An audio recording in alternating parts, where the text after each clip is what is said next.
Hey everyone, before I get started, I just want to remind you that if you like my content, hit that like button, subscribe to my channel, and then join the Militia Man and Crew Patreon community by clicking the link in the caption. Hey, it's Thursday everybody, it's Halloween.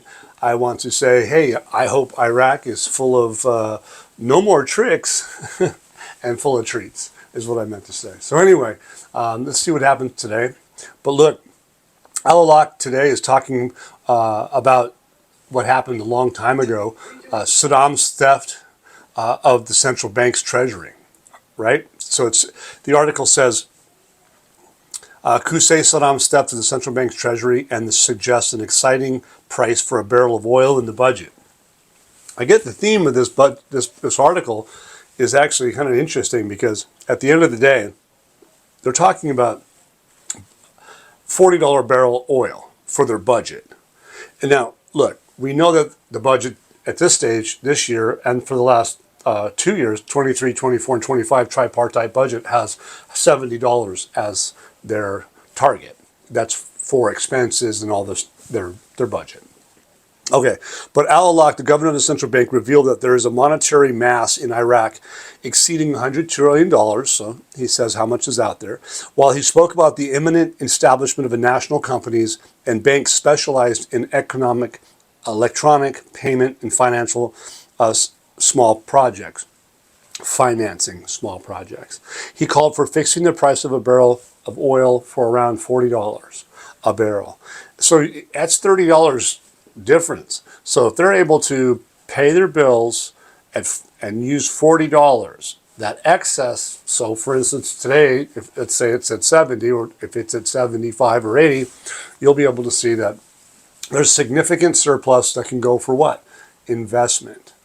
And what are they not talking about in this article? They're talking, I don't think very much or at all, about their non-oil revenues. The new Isketa system, revenues at the borders, all of that. The tourism, they're not talking about that. The liquid natural gas, they're not talking about that. They're not talking about all the phosphates and the sulfur. No, they're not talking about all that. Those non-oil projects they're talking about, that I'm talking about, they're not talking about. Okay, so anyway, he goes on here in this particular article. It says the inflation rate back in 2003 was twice what it is today. And sometimes it was 3 times. Now, it's only 3.8%, which is a typical rate that achieves stability and prosperity. There we go again. Theme is stability. And here they're even mentioning prosperity in this particular case. He explains that in 2023, the inflation rate was at 7.5% compared to a rapid growth in the money supply, as it was $64 trillion in dinars, in 2020. And then jumped in 2023 to 100 trillion, achieving a growth rate within 2 years equivalent to the growth rate in 18 years. So that doesn't sound all that good. But hold on. Okay, so he goes on and says what the plans are. Al-Awlaq reveals that among the central bank's activities, what are they doing? Their plans are, they have so far licensed 16 electronic payment companies and imminent licensing of digital banks. They go on, he stresses that that they're participating in establishing a national company that will undertake electronic payment regulation operations. Okay, progress is moving forward. Al-Awlaq explained that the bank has a plan to restructure government banks and a second plan to rebuild and license private banks in cooperation with international companies in this field.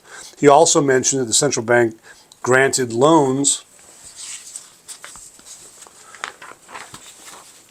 for more than $13 trillion for residential industrial projects, which is a number that exceeds all loans provided in the entire history of the Iraqi state.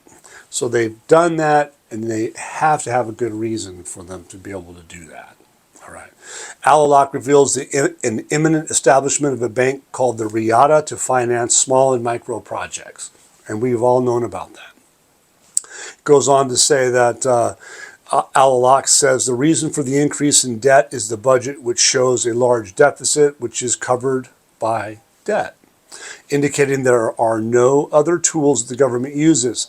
Debt is the easiest and shortest way and it obtains it from government banks and sometimes from the central bank. It's got 3 or 4, 5, 6 paragraphs more, but the bottom line is he goes on and reveals that the external debt is at its lowest level now. It's a small amount, and the largest is the local debt. Okay, noting that the external debt is less than $20 billion. So the budget, what he's saying is the external debt is less than the internal.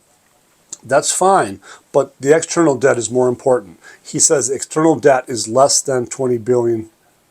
That's US. Okay. So it says regarding budgets and oil prices, Al-Alaq says we proposed years ago we did this. Years ago we proposed setting the idea of setting the price of a barrel of oil within the budget at $40. Now I'm not saying he's going to do this tomorrow or the next day, but the idea is what he's planting the seed is that might be on the table. And literally there would be a reason for that because they do have all these non-oil revenue streams coming in. That they could actually do that and pay their expenses out of that, and then the surplus comes from non-oil revenues, and they can use that for investment. That's what I'm getting from this.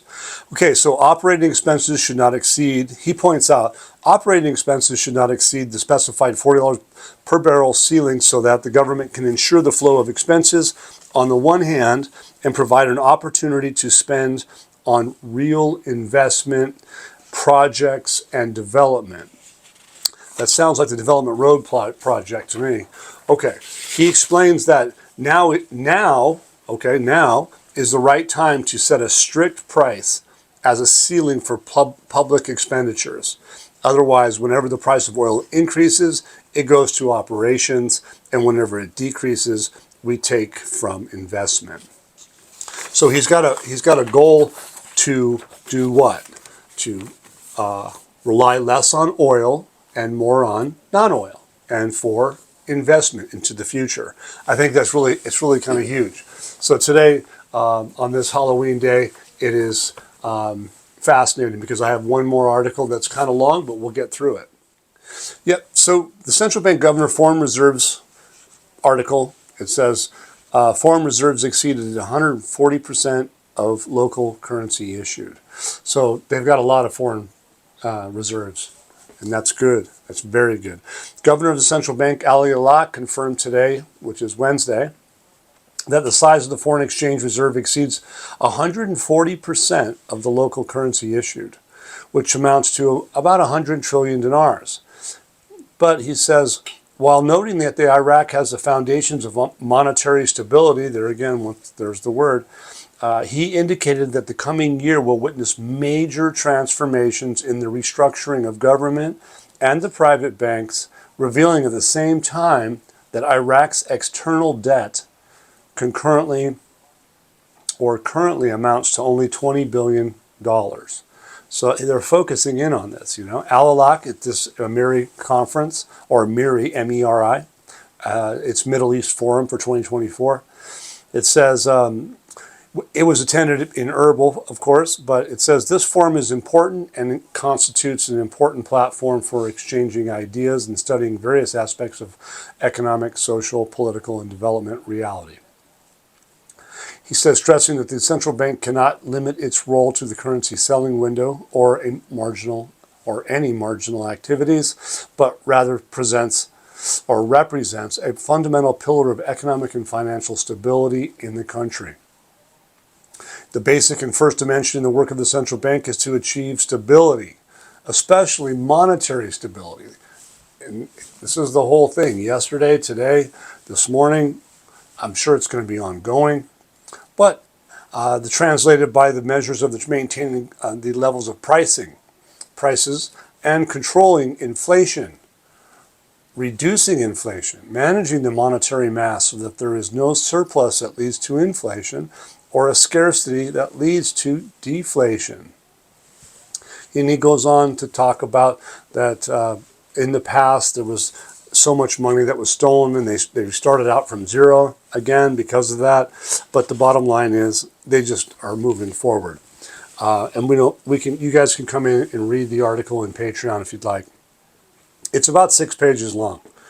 Today we have more than 100 trillion dinars in circulation, which says, issued currency, right? Not all of the money supply and reserves of more than $100 billion. Okay, so that's what I meant to say, was that the reserves, their foreign reserves are $100 billion, which means that the central bank has achieved an important basis for monetary stability, explaining that inflation is the basic measure of the central bank's ability to perform its mission and basic function. So we're talking about inflation and interest rates, you guys. That's what we're going to be talking about. So inflation, it is less than 3.8%, which is considered a typical percentage that actually achieves stability and prosperity. They reiterate it. We have foundations for achieving monetary stability in Iraq through inflation indicators first, and the sufficiency of foreign currency reserves, which exceed 140% of the issued currency and reserves of 140% of which constitutes a great guarantee to monetary stability, which is also considered a very high percentage and is a very good number that constitutes a guarantee of that monetary stability. I love the way these guys, they say it like 3 or 4 times. Okay, but the central bank is moving towards the development dimension of the transition to the digital economy and advanced digital payment systems. So they're just moving forward. That's all there is to it. And they have already have 16 electronic payment companies have been granted license. They also have companies with electronic wallets. They have and are working on licensing digital banks, establishing a national electronic payment company, undertaking operations of organizing electronic payments. Okay, he's stressing basically that they have reached advanced stages in partnerships. These companies have reached advanced stages in partnerships with the central bank. It's huge, you guys. Reform plans is the next topic. Al-Awlaq points out that there are 2 major plans. The first to reform the government banks, and the second to reform private banks by contracting with international companies to accomplish this task. And next year will lead to major transformations in the restructuring of government and private banks. They don't have to do it today. They're in the process of growing. Okay, that's settle down, everybody. Anyway, it goes on to say that they're reviewing the relicensing of the private banks according to new foundations and standards that take into account governance, transparency, reform, ownership structures in harmony with, again, international standards. You can see how this is going. This is looking really good. Al-Awlaq continues today. The Central Bank of Iraq is directly stimulating the economy through lending initiatives it provides to various sectors. So we've been talking about that. Deposits, lending, money, right? Investment. It's phenomenal. The amount of money lent to investment, residential and industrial complexes amounted to more than 13 trillion dinars, indicating that the amount lent exceeds all loans provided throughout the history of the Iraqi state. So he's hammering it home today, or yesterday. Al-Awlaq revealed during the speech about a trend to stimulate financing, small and micro projects according to a large program by establishing the Riyadh Bank, which will be a center for financing small projects according to an international experience. So that is interesting, an international experience, and one that has proven economic stimulation, employment, and growth. So they're on the right track. It's obvious that they're doing. It's amazing.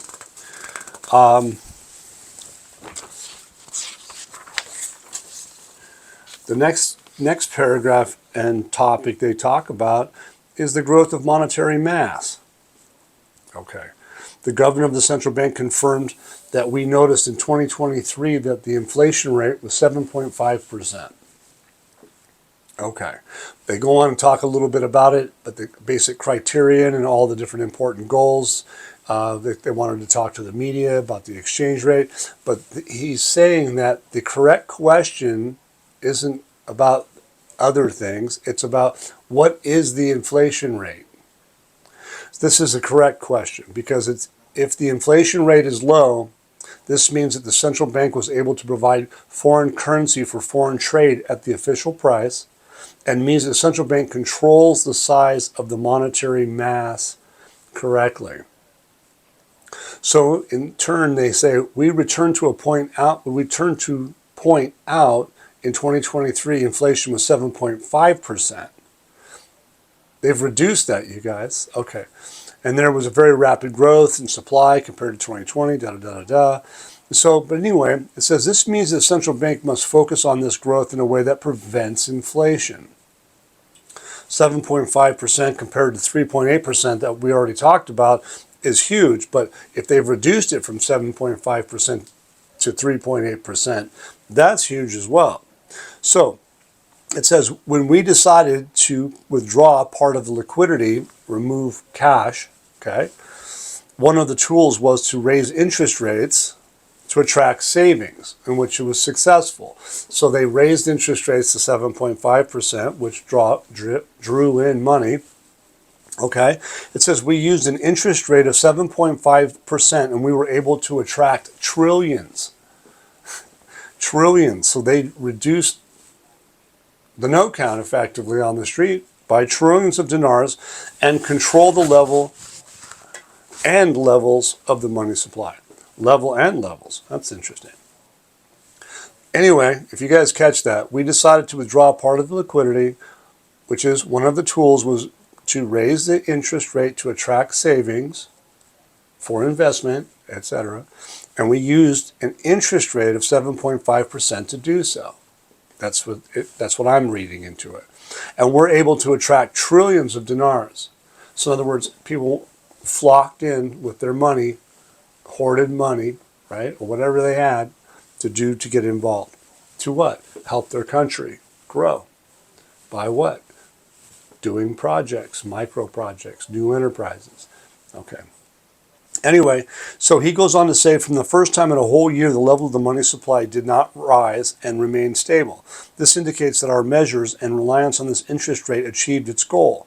The central bank is an institution that bases its calculations on achieving goals, which is what we did.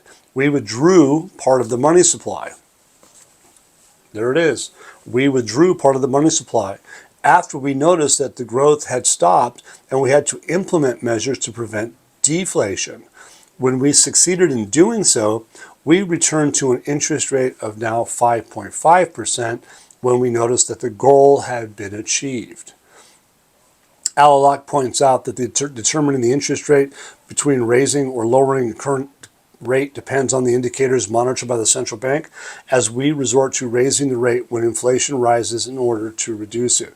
So they're fully in control and paying attention with all the tools that they have to maintain the interest rates in a line of stability, and the inflation rates and interest rates together. It's pretty good. It says the major challenging facing the Iraqi economy and what the government is currently seeking is to try to find new channels to diversify the Iraqi economy. It says this is achieved by expanding the local production base, whether agricultural, industrial, service, or various sectors, especially with the existence of huge opportunities in Iraq for investment by taking advantage of the existing natural resources, human resources, that should lead to correcting the current financial equation by keeping pace with this economic cycle. This requires a policy that maximizes, there it is, man, non-oil revenues and at the same time controls of the level of expenditures. See what I'm saying? I knew there was going to be something about that, and sure enough, there it is. Non-oil expenditures at a level that balance. I think that's where we're headed. And that $40 oil, you're going to need the non-oil revenues to be able to do that. I think they've got it done. And they are confident in that. They probably have 2 years worth of data to support that too. Okay. The new thing is that the external debt is at its lowest levels currently, and it currently reaches less than 20 billion. And the largest debt is the internal debt. And I'm going to show you guys, if you come into the room, you can see what I mean by that. Because internal is nothing compared to external debt in comparison. All right, building a 3-year budget, the tripartite budget. Even though we haven't seen the 2024 budget yet, they're still talking about it. Building a 3-year budget is an important experience that has created stability in implementation, and it is something that several countries have done before Iraq. The budget naturally needs to issue tables, okay, the budget tables that we're waiting for, the amendments, right? Remember that? Okay. The budget naturally needs to issue tables every year. We haven't seen the 2024 budget tables yet. Perhaps some amendments due to number of variables. Oh, they're talking about amendments. You just got to love this stuff.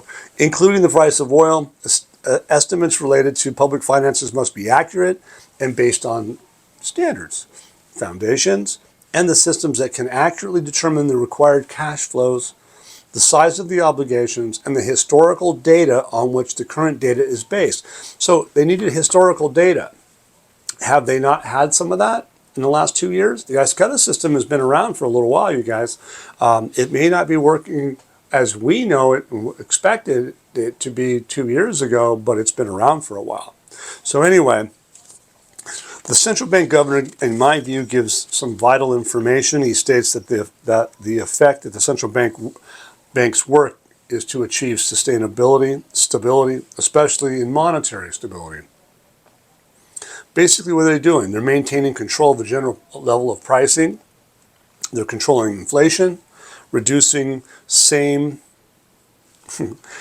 both, and in the management of monetary mass. So they, reducing the monetary mass, which is, what does that do? If you take money out of the system, there's less of it, so maybe you have more value. So I think that's probably the case. Look, they're reducing the money supply. Inflation rate was at 7.5%. Now it's down to about half of that, 3.8%. I mean, let it sink in, you guys. I mean, if they reduced inflation by almost 50%, then wouldn't that likely be reasonable to presume that they reduced the monetary mass about the same amount? It sure seems like it. Anyway, Alalak's language, he's speaking in terms of technical terms, and I think they're very meaningful. I think Alalak knows his business. He wouldn't be where he is now. I think the expectations are running high for the 2024 investment side of the budget to be exposed. I think that's exactly what, some of the things that I just read in this particular article itself. I highly recommend you guys come in and study it. Okay. Keep in mind, keep the key point. Iraq has very little external debt based off her income streams, non-oil, oil. Okay. She's got a lot of money. 20 billion isn't a whole lot of money in comparison to what they have income-wise, in my view. Okay, here's a snippet, and I'll do this as brief as I can because I know it's getting lengthy. But decreasing external debt is generally considered more important than internal debt because high levels of external debt can expose a country to greater economic vulnerabilities like exchange rate fluctuations, potential default risk, and reduced access to international credit markets, which can significantly impact its ability to invest in the economy and manage economic crisis. Unlike internal debt, which is owed to the domestic entities and has less direct impact on the country's international standing and currency stability. Pretty powerful, isn't it? Okay, key reasons why managing external debt is crucial. Vulnerability to external shocks. When a country owes large sums to foreign lenders, economic turndowns or currency fluctuations in international markets can make debt repayment significantly harder, potentially leading to a crisis. Another thing is reduced investment potential. High debt service payments on external loans can limit a country's ability to invest in infrastructure, education, and healthcare, hindering long-term economic growth. Wow, isn't that what Iraq's getting ready to do? So now their external debt is only 20 billion. You see where they're going? It's awesome. Credit rating impact. Iraq's got their credit rating has been going up. It says a high level of external debt can negatively impact a country's credit rating, making it more expensive to borrow money internationally. But in this case, Iraq's credit rating has been going up. Political instability. Excessive external debt can lead to political instability, but all we're seeing is what? Political stability and economic stability, financial stability. Okay. As citizens may become frustrated with the government's inability to manage debt and obligations, that could have a negative impact. However, it's important to note that managing both internal and external debt is important. It says, while external debt may pose greater risks, neglecting internal debt can also lead to problems like high inflation if the government excessively borrows from its own citizens. Context matters. It says, depending on the specific economic situation, a country may prioritize reducing internal debt if it is causing significant domestic economic distortions. That's some of the information that I gleaned from the internet. You guys can do the same if you'd like. I please suggest that you do so. I think this article called "The Central Bank Governor, Foreign Reserves Exceeds 140% of Local Currencies Issued" is an article that everybody probably should read, and probably read it more than once. And it's a lengthy read. It's a good read. And I think that hopefully I did a halfway decent job bringing it to you, because I'll tell you what, Al-Alaq did this today. He's been in the news at this conference for the last 24, 48 hours, whenever, how long it's going on. I don't know.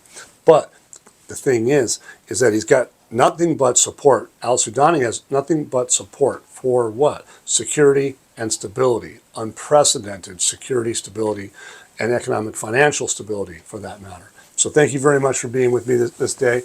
I appreciate it, everybody. Enjoy your evening. Stay safe, and we'll see you soon. Thank you so much. Once again, guys, don't forget to hit that like button if you like this content, subscribe to the channel, or join us at the Militia Man and Crew Patreon community for even more exclusive content. You can also donate to this channel by hitting the links in the banner to help keep this page up and running. Your generous support is greatly appreciated, as always. Much, much appreciated. Thank you so much, and have a great day.